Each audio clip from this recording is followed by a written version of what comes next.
नरेंद्र मोदी जी बिहार में रेलवे के डेवलपमेंट के लिए लगातार आग्रह रखते हैं और उन्होंने 2014 में जिम्मेदारी लेने के बाद में बिहार के रेलवे के डेवलपमेंट के लिए बजट को 9 गुना बढ़ाया है।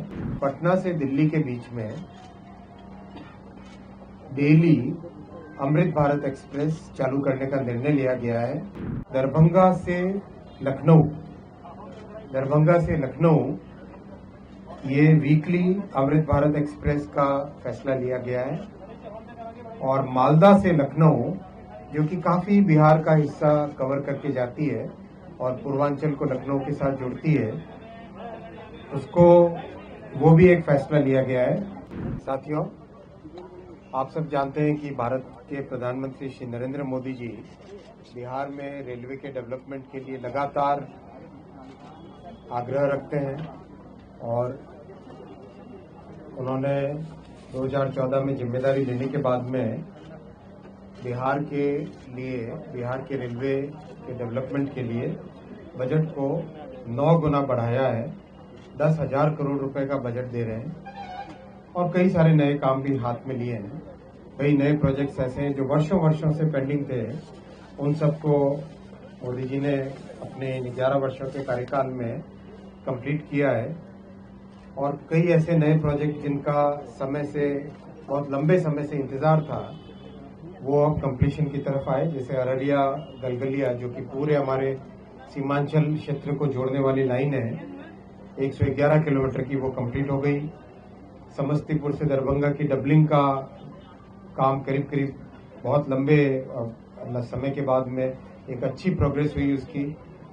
वैसे ही नरकटियागंज, दरभंगा और सीतामढ़ी मुजफ्फरपुर की डबलिंग का भी प्रधानमंत्री जी ने 256 किलोमीटर की ये प्रोजेक्ट 4,000 करोड़ का सैंक्शन किया। तो इस तरह से बहुत सारे काम हैं जो अभी बहुत अच्छी प्रोग्रेस हो रही है। मैं आपके सामने एक अच्छी खबर आपके सामने रखना चाहूंगा कि पटना से दिल्ली के बीच में डेली अमृत भारत एक्सप्रेस चालू करने का निर्णय लिया गया है। माननीय प्रधानमंत्री जी का बहुत आग्रह है कि हमारे दिल्ली और पटना के बीच में कनेक्टिविटी सिग्निफिकेंटली इम्प्रूव होनी चाहिए, बहुत बढ़नी चाहिए। तो ये डेली रहेगी और खूब जल्दी इसका इनॉग्रेशन किया जाएगा। साथ ही साथ दरभंगा से लखनऊ ये वीकली अमृत भारत एक्सप्रेस का फैसला लिया गया है और मालदा से लखनऊ जो कि काफी बिहार का हिस्सा कवर करके जाती है और पूर्वांचल को लखनऊ के साथ जोड़ती है, उसको वो भी एक फैसला लिया गया है। और एक फैसला लिया गया है सहरसा से अमृतसर और जो पूरा करीब अपने उत्तर बिहार को जोड़ते हुए अमृतसर की तरफ जाए, वैसी एक अमृत भारत एक्सप्रेस का भी निर्णय लिया गया है। और एक 5वां बड़ा निर्णय लिया गया है जो हमारा सीमांचल है, जोगबनी वाला एरिया, वहां से तमिलनाडु के लिए तमिलनाडु में ईरोड, उसके लिए एक डेली ट्रेन का फैसला लिया गया है। ये अपने आप में बिहार के लिए बहुत बड़ा कनेक्टिविटी इम्प्रूव होगी इससे। और जैसा आप जानते हैं, प्रधानमंत्री जी ने बिहार के लिए वंदे भारत बहुत सारी दी हैं। मेरे ख्याल से किसी भी राज्य को अगर देखें तो जो टॉप 2 और 3 राज्य होंगे जिसमें वंदे भारत की संख्या ज़्यादा है, उसमें से बिहार एक है। साथ ही साथ नमो भारत भी दी है। अमृत भारत एक्सप्रेस भी सबसे पहली 2 जो चली उनमें से एक दरभंगा से चली थी। तो अपने आप में एक कमिटमेंट है जो बिहार के प्रति प्रधानमंत्री श्री नरेंद्र मोदी जी का है, रेलवे का है। और 3 ऐसे प्रोजेक्ट हैं जो बहुत जल्दी सैंक्शन करने का काम चल रहा है। एक है भागलपुर से जमालपुर 3rd लाइन जो कि हमारे पूरे उस क्षेत्र के कनेक्टिविटी को बेनिफिट करेगा। दूसरा बख्तियारपुर राजगीर तिलैया, इसकी डबलिंग, बख्तियारपुर राजगीर से तिलैया की डबलिंग। और तीसरा रामपुर हाट से भागलपुर की डबलिंग। इन तीनों प्रोजेक्ट्स का डीपीआर बना के अप्रूवल करने का प्रोसेस बहुत तेजी से चल रहा है।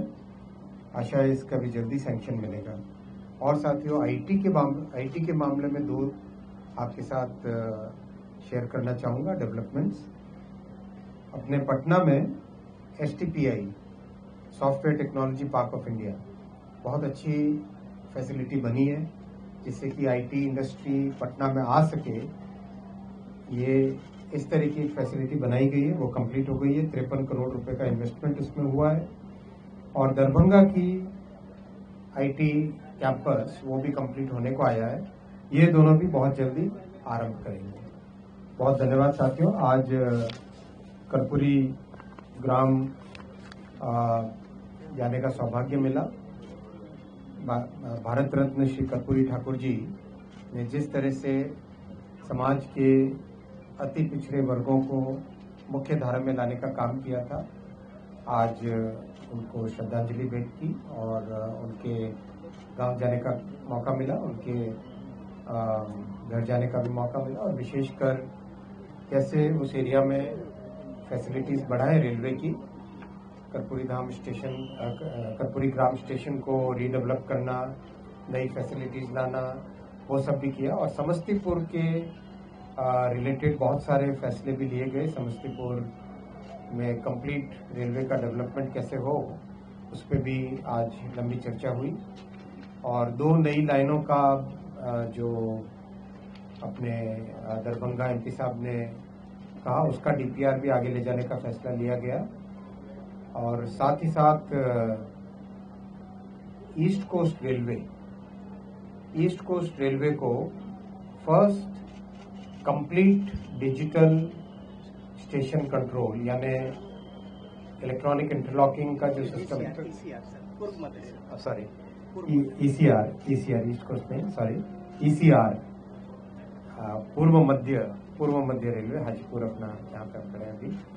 ECR को भारत का सबसे पहला ऐसा जोन बने जो कि कंप्लीटली इलेक्ट्रॉनिक इंटरलॉकिंग यानी डिजिटल स्टेशन कंट्रोल वाला हो, वो फैसला भी लिया गया। और उसमें जनरल मैनेजर DRM सबको आगे बढ़ने का ये फैसला लिया गया। बिहार में पूर्णिया में भी 5 लोगों को एक ही साथ मार दिया गया, जादू टोना पूरा कर रहे हैं। देखिए, बिहार में सुशासन के जो ये शानदार 20 वर्ष हैं, पिछले कुछ दिनों में कुछ घटनाएं घटी हैं, लेकिन हम इतना जरूर आश्वस्त करना चाहेंगे बिहार की जनता को कि किसी भी घटना के लिए जवाबदेह अपराधियों की जगह जेल की सलाखें हैं और उनको जेल जाना ही होगा। कठोरतम कार्रवाई सुनिश्चित करने की दिशा में बिहार पुलिस ने हर घटना का उद्भेदन किया है और जिम्मेदार लोगों के खिलाफ कठोर कार्रवाई सुनिश्चित की है। और इस मामले में भी कोई भी व्यक्ति चाहे वो पाताल के अंदर भी होगा तो उसको खींच कर निकाला जाएगा। लेकिन लगातार कार्यक्रम करते हैं, पटना में मर्डर, दानापुर में, नालंदा में, बिहार के हर एक जिले में इन दिनों घटना घट रही है। आप लोग लॉ एंड ऑर्डर की बात करते हैं, तो आखिर लॉ एंड ऑर्डर विफल कैसे? देखिए, देश में कहीं भी कोई घटना घट सकती है। किसी भी राज्य में किसी भी समय कोई घटना घटे, असली जो इकबाल है पुलिस का वो है कि घटना के बाद पुलिस करती क्या है। बिहार की पुलिस ने एक बराबर जिम्मेदार तंत्र के तौर पर अपनी क्षमता का भरपूर इस्तेमाल किया है। इन तमाम घटनाओं के पहले भी अगर कोई घटना घटी है तो जो भी हत्यारे हैं, जो अपराधी हैं, उनको पकड़ करके पुलिस ने जेल के सलाखों के पीछे भेजा है। और इस मामले में भी जो अभी घटनाएं सामने आई हैं, इनमें भी किसी को भी बख्शा नहीं जाएगा। लेकिन इस तरह क्या कहेंगे, तेजस्वी यादव है जिसने कहा कि नीतीश कुमार अपनी नैतिकता को ही बेच दिया है। अब देखिए, सवाल यह है कि अभी जो सूचनाएं मिली हैं खेमका हत्याकांड में उमेश यादव और एक अन्य अपराधी की गिरफ्तारी हुई है। अभी एक अपराधी को जिसने पुलिस बल पर हमला करने की कोशिश की, उसको भी पुलिस ने ढेर कर दिया है।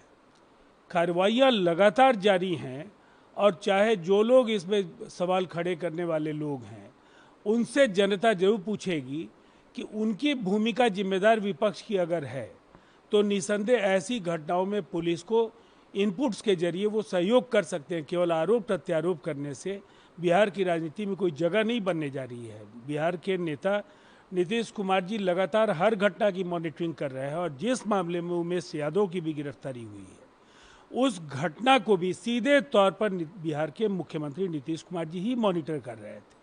लगातार अधिकारियों को निर्देश दिए जा रहे थे और बाकी भी पूरे षड्यंत्र का खुलासा बहुत जल्द सामने होगा।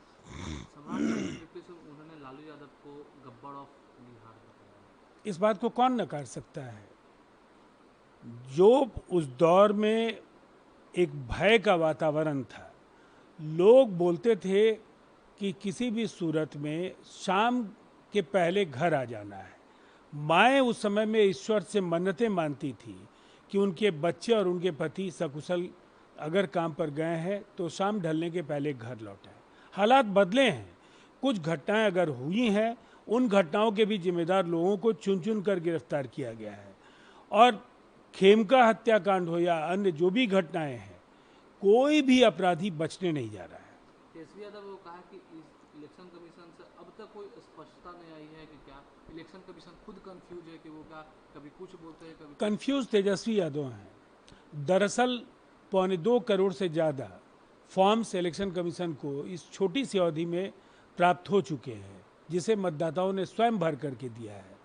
लगातार BLOs हर मतदान केंद्र पर जा रहे हैं और जनता की बहुत ही सकारात्मक प्रतिक्रियाएं आ रही हैं। गुमराह करने की उन्होंने कोशिशें की, लेकिन जब प्रावधानों को मतदाताओं ने पढ़ा है उसके बाद इस अभियान में काफ़ी तीव्रता आई है और इसे सफलता मिलेगी।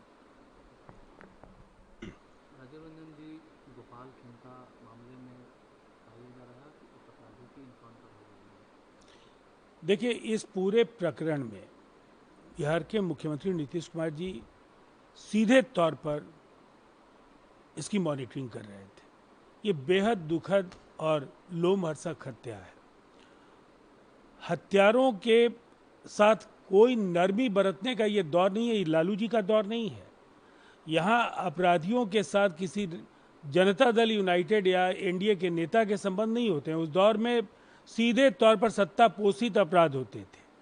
इस पूरे प्रकरण में उमेश यादव के साथ एक संभवतः एक और भी अपराधी की गिरफ्तारी हुई है और उसके बाद जो अभी ताज़ा जो घटना है जिसमें अपराधी ने पुलिस बल पर हमला किया और पुलिस ने ढेर कर दिया, तो इस प्रकरण के उद्भेदन से बहुत सारी चीज़ें बहुत जल्द सामने आने जा रही हैं और न्याय मिलेगा, इंसाफ मिलेगा गोपाल खेमका और उनके परिजनों। तो सवाल उठा मुझे तो लगता है सर्वप्रथम तेजस्वी यादव जी अपने आप को कहते हैं कि मैं समाजवादी हूँ। ये ढोंग कैसा? अपनी पत्नी का नाम क्यों बदली? अगर थी क्रिश्चियन तो थी, क्या दिक्कत? क्या दिक्कत है? क्रिश्चियन होना कोई गुनाह है?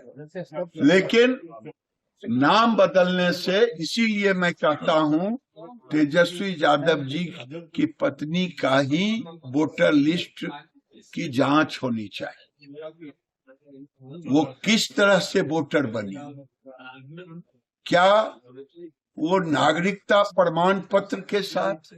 जो कह रहे हैं कि आधार को नहीं माना जा रहा है, आधार पर लिखा हुआ है, ये नागरिकता का प्रमाणित नहीं करता है। और ये कोई नागरिक होगा वही वोटर होगा। आखिर डर किसको है? क्या घुसपैठिए को भारत का नागरिक होना चाहिए? मैं पूछना चाहता हूं विपक्ष से, क्या रोहिंग्या को होना चाहिए? काहे डर है? और जो 86 से पहले पैदा लिया है उसको तो इलेक्शन कमीशन माना है। लेकिन 11 सब जो दस्तावेज है, हाँ। वो कहा जा रहा है जो दलित है तो वो उनके पास नहीं है। जो उनके पास है वो जिनके पास नहीं है उसके लिए लोकल अधिकारी को पूरा अधिकार दिया गया है। इलेक्शन कमीशन के संविधान के तहत आप नागरिक कोई भी जाता है आवासीय प्रमाण पत्र लेने के लिए। हमारे पास तो रोज आते हैं पीएम का मदद लेने के लिए। आवासीय प्रमाण पत्र हो गया, गरीबी का हो गया, आय प्रमाण पत्र हो गया, दुनिया भर का है। काने के मन भेल तो आंख में गड़ल खुट्टी। ये लोग चाहते हैं अवैध लोगों को मतदान करवाना। इसीलिए आज राहुल गांधी चिल्लावे या तेजस्वी चिल्लावे, ये काम तो बहुत पहले होना चाहिए था। चुनाव आयोग को इस बिहार में हर 10 साल पर करनी चाहिए। ओवैसी ने कहा है कि भारतीय नागरिक को बंधक बना के रखा गया है और यहाँ पाकिस्तान और रोहिंग्या की नजर से देखा जाता है। भारतीय मुसलमान दुनिया में सबसे ज्यादा सुरक्षित है, लेकिन जो घुसपैठिए हैं उनको जो लोग संरक्षित करने का काम कर रहे हैं वो देश के लिए गद्दारी कर रहे हैं। देखिए, मैं तो तीसरा आरोप लगा रहा हूं, बिहार में नीतीश कुमार को बदनाम करने के लिए एक षड्यंत्र रचा जा रहा है कि आतंक फैलाओ, अपराध करो और अपराध राजनीतिक संरक्षित अपराध। ये कुछ लोग साजिश करके नीतीश कुमार को बदनाम करने के लिए कर रहे हैं, जिसका पर्दाफाश भी अब होने वाला है। एक गैंग के थ्रू, राजनीतिक गैंग के थ्रू ये सोची समझी बिहार के कई कोनों में इस ढंग का उपद्रव करके बिहार सरकार को बदनाम करने की कोशिश कर रहे हैं। और आज उछल उछल के लोग जा रहे थे उसके घर पर, अभी तक नहीं पकड़ाया है। और फिर कल से इन्हीं की आवाज खुलेगी कि अपराधी को की हत्या नहीं बल्कि नागरिक की हत्या हो गई है, ये कहेंगे। ये बिहार में कम से कम जो लोग कह रहे थे कि ये जंगल राज है, यहाँ तो कार्रवाई भी हो रही है। लालू जी के राज में क्या हो रहा है? जो कह रहे थे तेजस्वी यादव उछल उछल करके सीएम हाउस में बैठ करके अपराधियों की पंचायती होती थी, यही तो हो रहा था। और वो नीतीश कुमार को बदनाम करने के लिए उछल उछल के प्रेस कॉन्फ्रेंस। सवाल नंबर 1, सवाल नंबर 2, सवाल पहले अपने आप से पूछें, ये नीतीश कुमार की सरकार है जो अपराधियों पे कार्रवाई करती है, और वो लालू जी की सरकार थी जो अपराधियों को संरक्षित करते थे। आज वो उछल उछल के कह रहे हैं चलनी दूसरे सूप को जिसमें सहस्त्र छेद अपने। चिराग पासवान ने भी कहा है कि बिहार में विधि व्यवस्था, मैं भी कह रहा हूं कि कोई विधि अपराध होगा, मुख्यमंत्री भी कहते हैं कि अपराध अगर होता है उस पर कार्रवाई होगी। अपराध को कोई अच्छा नहीं कह सकता, चाहे गिरिराज बोले, चाहे चिराग जी बोले, चाहे सीएम बोले। कभी सीएम ने कहा कि अपराध को हम संरक्षित करते हैं? संरक्षित होता था जंगल राज में, लालू जी के राज में। अपराध होता है, उस पर कार्रवाई होती है, कार्रवाई होगी। पटना के व्यवसायी गोपाल खेमका हत्याकांड में पुलिस को बड़ी सफलता मिली है।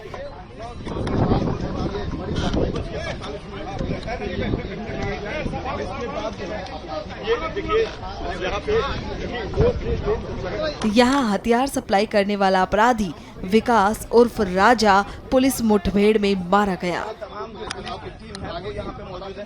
आपको जानकारी मिली है कुछ तो बोलिएगा ना। राजा की गिरफ्तारी के प्रयास में ये मुठभेड़ हुई थी। बता दें कि घटनास्थल से एक पिस्टल, गोली और एक खोखा बरामद किया गया है। बता दें कि शव को अंतिम परीक्षण हेतु नालंदा मेडिकल कॉलेज अस्पताल पटना भेजा गया है।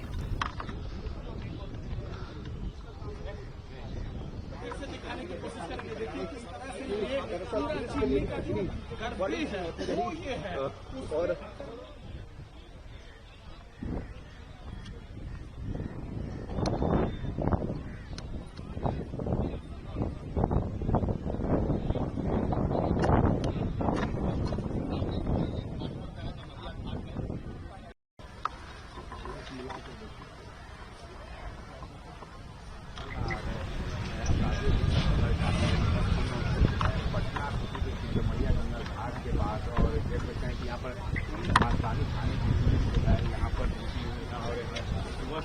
आज एक बड़ा इनकाउंटर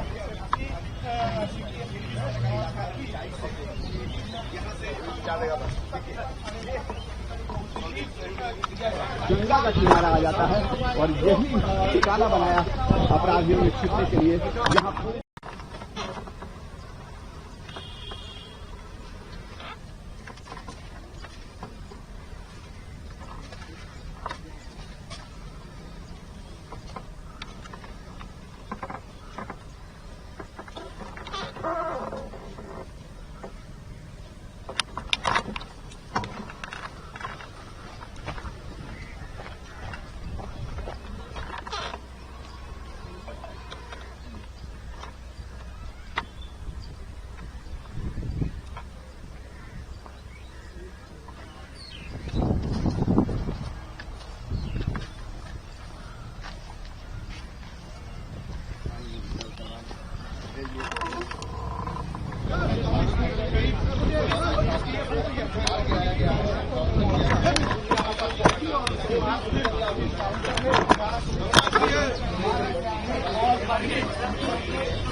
ये